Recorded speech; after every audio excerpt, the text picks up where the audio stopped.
भरी जवानी में एक औरत विधवा हो गई। ये कहानी है सीमा की, जो एक छोटे से गांव में रहती थी। उसकी शादी कम उम्र में ही गांव के सबसे अच्छे घराने के युवक राजू से हो गई थी।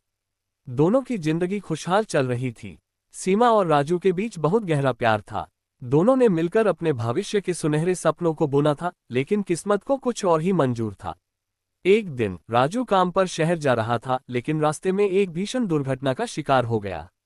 जब सीमा को ये खबर मिली तो उसके पैरों तले जमीन खिसक गई। उसकी दुनिया जैसे उजड़ गई थी।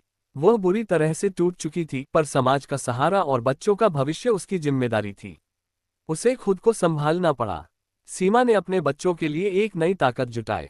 उसने अपने दुख को अपने हौसले में बदल दिया और समाज के तानों को नजरअंदाज करके अपने बच्चों के भविष्य के लिए मेहनत करने लगी। कुछ ही समय में उसने अपने पैरों पर खड़ा होना सीख लिया और अपने बच्चों को पढ़ाया लिखाया। सीमा की कहानी इस बात का सबूत है कि जिंदगी में चाहे कितनी भी कठिनाई क्यों ना आए, इंसान अपने हौसले और मेहनत से उसे पार कर सकता है। उसकी कहानी कई महिलाओं के लिए प्रेरणा बन गई कि विपरीत हालात में भी